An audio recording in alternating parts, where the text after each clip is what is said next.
Hello and welcome to the Sci-Fi Collective. I'm Wayne. And I'm Jude, and this week we're looking at the Orville again, this time episode 2. We've literally just watched it today, so once hmm again, like last week, we're giving you our immediate reactions. We've not spoken to each other about it at all, so it's not prepared. Well, that's the thing. I think it's much nicer to actually get instant feedback and like get a very Yeah, natural reaction to it rather than sit here and script everything because I think it gives people an idea of what we genuinely thought. and it's what we do here at the Sci-Fi Collective and Trekmate as well. Exactly. Very very loose. There's no Yeah. constraints really. One thing I'm going to say is I am definitely a fan of the show now. Yeah.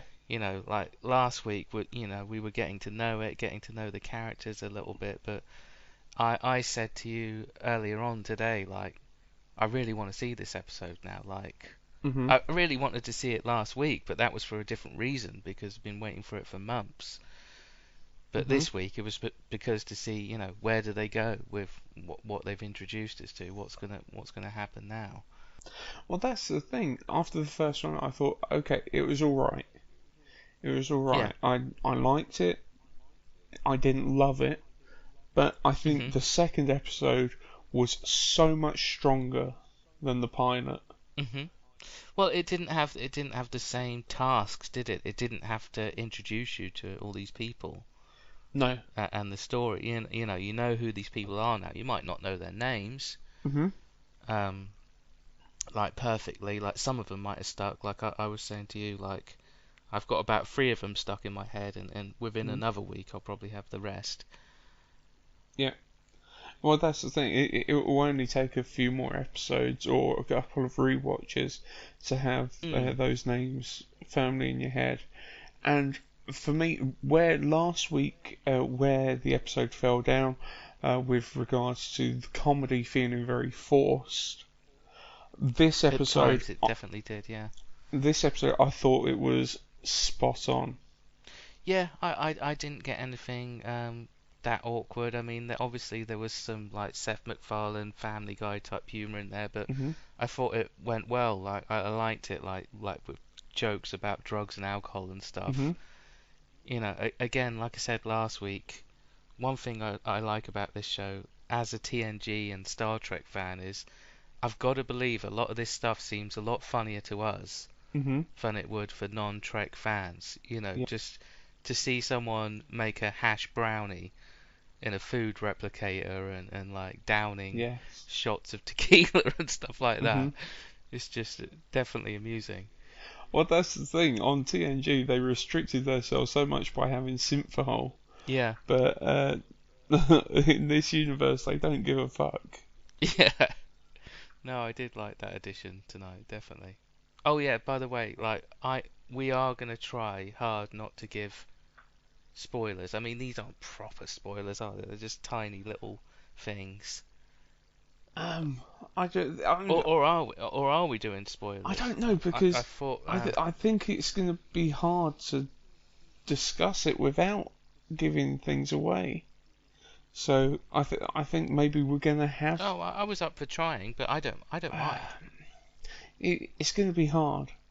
It's going to be hard. We'll see how we do, and depending on what the title of the video says, depends whether we Yeah, successfully done that. yeah, yeah. I mean, yeah. People will know. People watching this video in the future, after we finish recording it, will know better than we do right now Yeah, as we're saying this. definitely.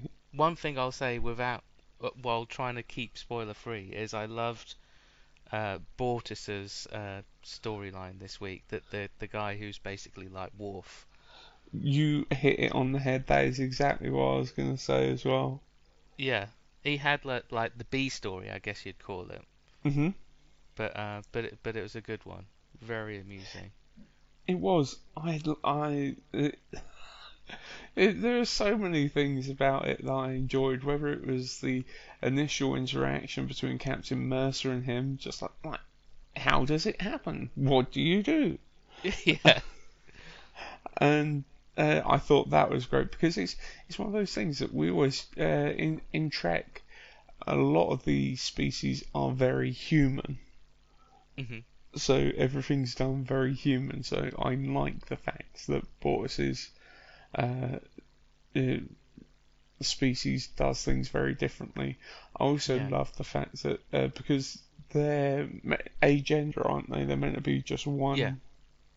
They're meant to be just one gender, that's right. Yeah, and so like to see two big burly blokes yeah, uh, having like going through what they go through, I think is absolutely brilliant. Um, and just his arse. I loved his arse. yeah, yeah. I did too. Yeah, Oh dear. But yeah, absolutely brilliant. Especially when what's her name? Alara hmm, yeah, interrupts him is fantastic.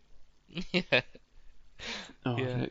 this is this episode is very. It's got a lot of TNG feelings for it because it's got the well, hollow ships weren't really TNG. That was more Voyager. I don't know. I'm sure it must have.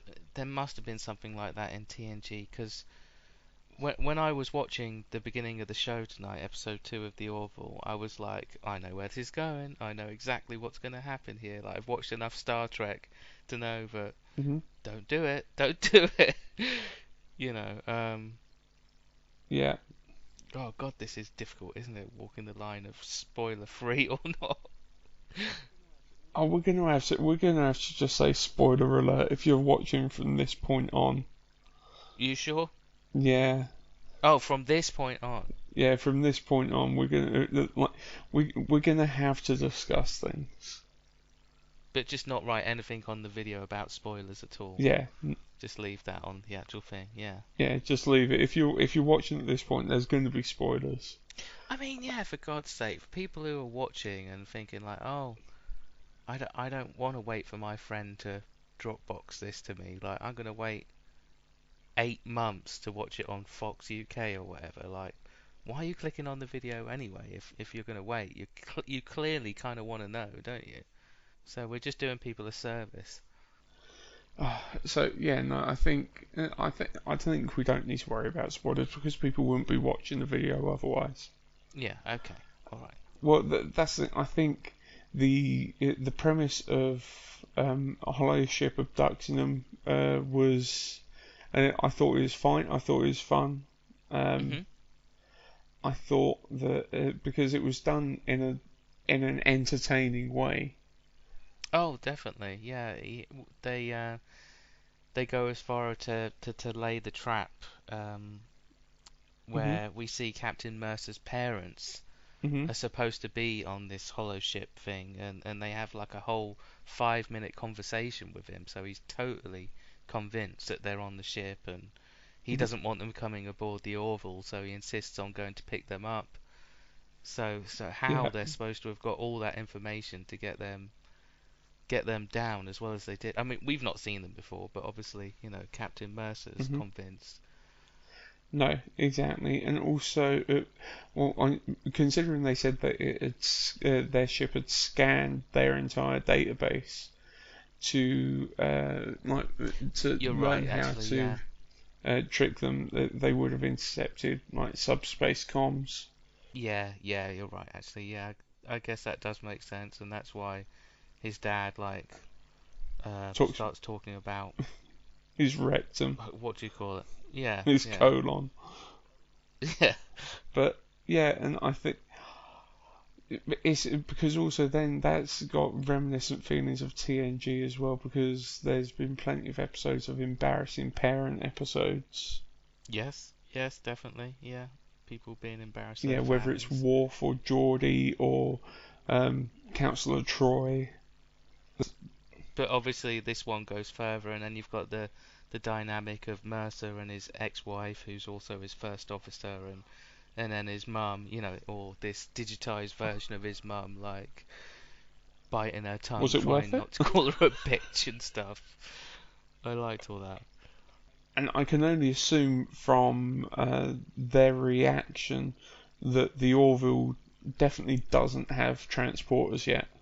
Yes, yeah, we didn't see them last week, and we spoke about it, saying that we're going to see it at Mhm. some point. But they didn't. Even though we saw it happen, Mhm.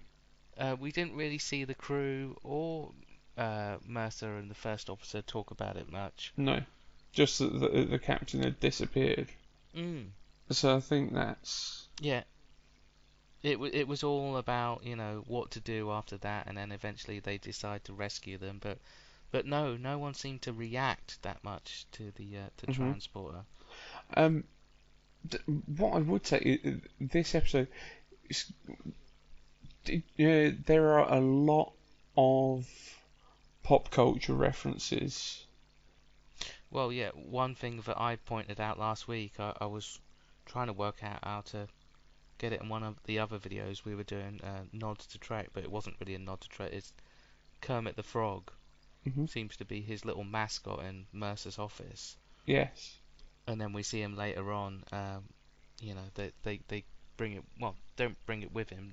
I guess they create another one Mhm. for the zoo room. Would you call it? Yeah. Their their pen, Yeah, their their pen. Yeah. living accommodation. Yeah. What other ones were you thinking of? What? Then obviously at the end you've got the references to reality TV.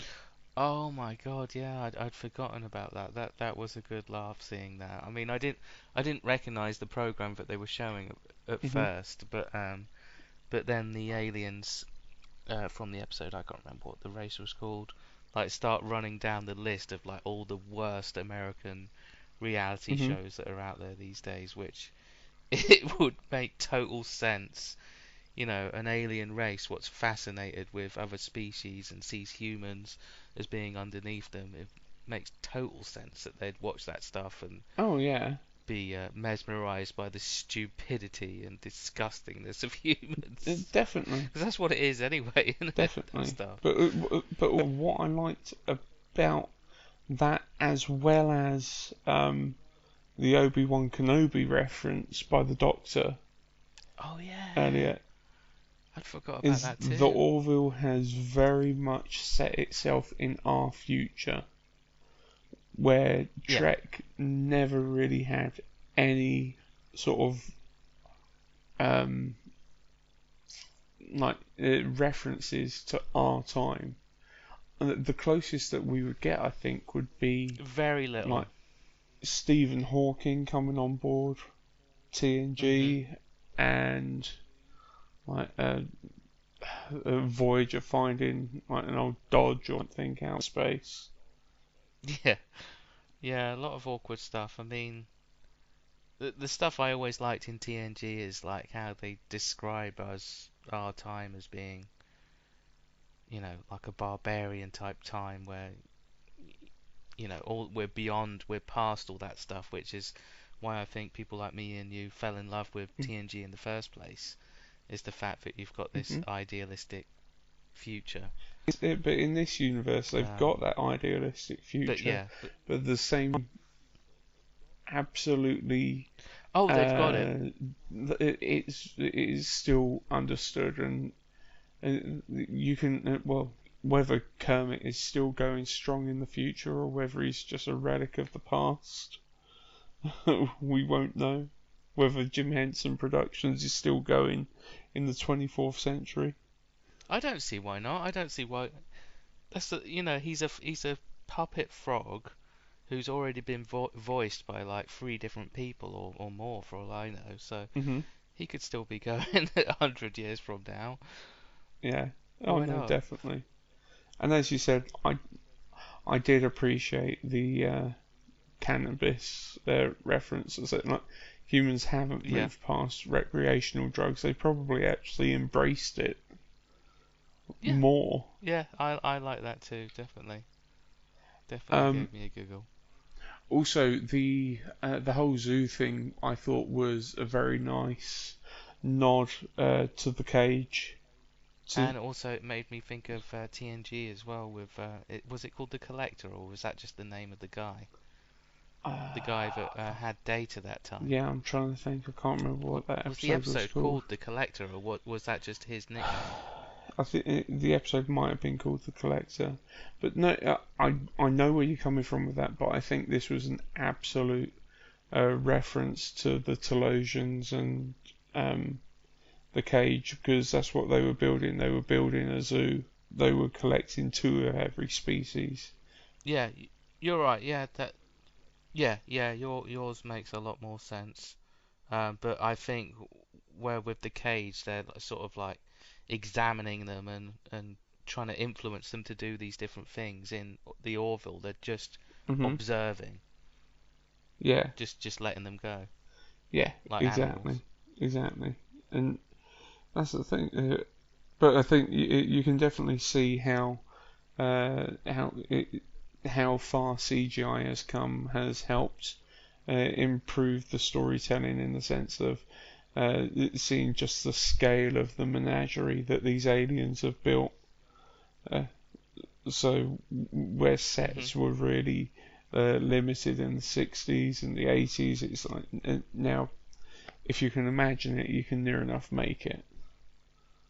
Oh no, I love it as well. It took me a long time to really believe in CGI what I'm seeing, but these days it's so well done. It's no effort at all to believe what you're seeing there, and it looks great. Yeah, no, definitely. Saying that though, I'm not sure if in the zoo right next to them they couldn't see it themselves, but I think that was a puppet. I think that was like a large, and if it wasn't, that just shows how good CGI is because Hmm. it was like a bit like Ludo from Labyrinth or something. It was. I couldn't quite make out whether it was a puppet or CGI either. Oh, but I'll be rewatching the episode soon, so I'll have a closer look the second time round. But yeah, I thought it looked great. Hmm. Yeah, no, it did. It looks absolutely fantastic, and also nice to see. In the cage opposite there was Hellraiser. Yeah, I thought that he looked just like Pinhead, and then you've got a little kid that looks a little bit like Yoda, which I'm saying now, I'm putting money on that kid is going to serve some sort of purpose to a story arc You reckon? in the future. Yeah, I do. Like his parents Hmm. are going to be really mad that he's gone missing, but they're going to blame the discovery. God, there I go again. They're going to blame the Orville, Yeah. and they're going to come looking for them. Hmm. I suppose only time will tell. Yeah, But I think, all in all, I think it was a very, very strong second episode. I did too. It seems we, we're okay with the spoilers now. Hmm. You know, Bortus's mate. Do you know who the actor was who's playing that? No, who was it? I haven't looked into it. The actor's name is Chad Coleman. Do you recognise I him do now? recognise the name. I'm trying to put a thing to it. He's Tyrese from The Walking Dead. Ah, that's yes, yes. That makes sense Yeah, now. That makes sense now. I But like also, that. it'll be interesting to see what the relevance is next episode of them because they had They were the cliffhanger, weren't they? They were the actual cliffhanger of the yeah, episode. That was the last yeah, they gave part. birth to a girl. Yeah, they go, it's female, and he's just like, that's not possible. S- So yeah, interested to see what Yeah, that's all about. exactly, exactly. So it'll be fun to see what goes on there because I just thought everything was on point with this episode. Me too. Yeah, I don't have any real big criticisms of this episode. I don't even have any little ones, I don't think, this time round. No, and also just out of, My biggest little one is just that, as a long-time Trek fan, mhm. I could see where it was going sometimes, but that's not a big deal. I don't have a No, problem with that. no, not at all. Not at all. I don't mind that whatsoever. But also at the same time, I've watched both episodes now with my wife, who isn't a Star Trek fan, and she's thoroughly enjoyed them. That's excellent. I'm going to try and do the same. well, that's the thing. We said we wondered how it would go down with people who aren't Star Trek fans, and I already know one that's enjoying it. So hopefully the Orville will gain more momentum as well. Yeah. And you never know from those people getting into the Orville who aren't into Star Trek might tempt them over to Trek. So just watch this space. So, but what do you guys think? Let us know in the comment section below what you thought of this week's episode of the Orville. Remember to give this video a like and subscribe. We really appreciate your support. But for now, go treat yourself to a hash brownie and a shot of tequila. Sounds good to me.